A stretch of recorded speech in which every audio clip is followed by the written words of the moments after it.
Hello, hello, what's up mga katatay? Malamig nga kagabihon sa inyo tanan. Palapit ng winter dito sa Dubai. Maganda na rin maglakad-lakad ngayong gabi. Samahan nyo kami, magpasyal-pasyal tayo at makipagkita sa mga kaibigan natin habang nagkakape sa tabi-tabi.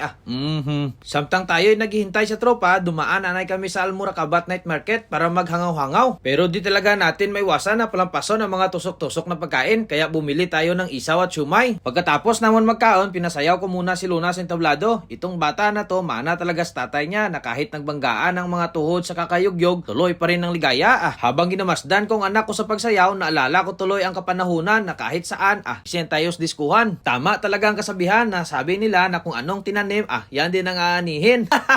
Maya-maya ay dumating ng pamangkin ni Mrs. para kami ay sunduin. Gindaanan na rin namin ang kalaro ni Luna. Best friend niya daw, kahit 2 beses pa lang sila nagkita. Iba talaga ang mga bata. Nagkain muna kami at magchika-chika bago maglarga. Sa sobra ka-chika-chika, hindi tuloy nakapag-video.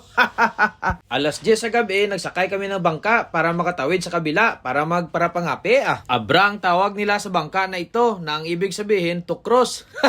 English ba? To cross or tumawid. Ito ang tradisyonal na gamit nila nung unang panahon para itawid ang kanilang mga produkto para sa kalakalan. Ang nakakamangha, kahit gaano kaunlad ang Dubai ay patuloy pa rin nilang gina-operate ang ganitong estilo para di makalimutan ng mga huling henerasyon. Itong tradisyon ay hawak pa rin ng gobyerno under sa Road and Transport Authority, kaya napaka-smooth ng biyahe at walang agawan sa pasahero. 1 dirham lang bayad para maka-experience sumakay dito. Kung gusto mo magpahangin-hangin kag mag-ikot-ikot, 120 sa loob ng 1 oras. First time namin ng anak ko na mag-abra ride kaya di ko na pinalampas na mag-video-video.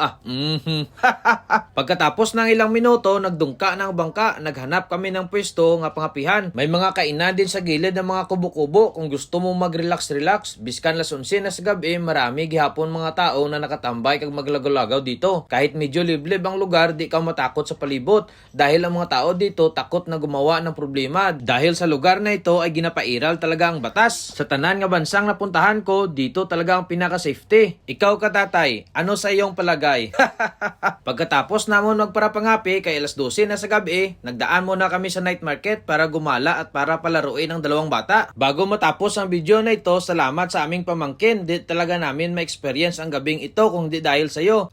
May paaman pa nga bag si Luna, headset kag tripod kag pabango nga na binigay sa amin. Parang maswerte ako ngayong gabi. Sana maulit muli.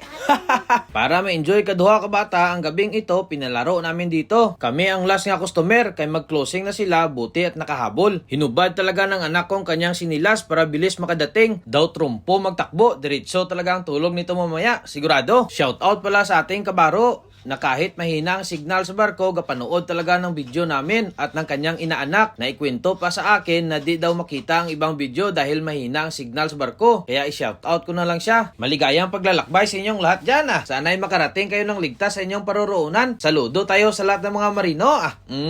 Pinasakay din namin si Luna at Bray sa umiikot na daw kotse. At dahil di ako magkasya para hawakan ang dalawa, buti na lang to the rescue ang mami ni Bray. Bago kami umuwi, nagmerienda muna kami. Dito sa night market ay iyong makikita ang halos lahat ng pagkaing Pinoy. Kaya hindi pwedeng umuwi na hindi matikman ang mga pagkaing Pilipino. Madaming tao ang palaging nakatambay at magpalipas oras dito. Lalo na ngayong malamig ang panahon. Minsan pag iyong mataymingan, may mga nagabarabanda nga grupo. Pandagdag aliw sa mga tao na nandito. Bago kami umuwi, nagbili muna kami ng balon para sa mga bata. Natuwa kami sa chikwa na nagbibinta kasi hindi kami magkaintindihan sa presyo. Buti na lang at nadala sa Sinyas.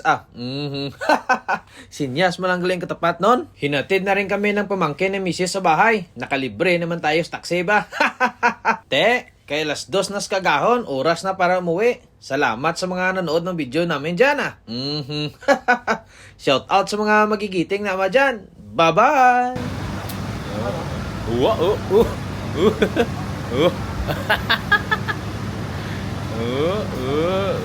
Wow, that is so cool.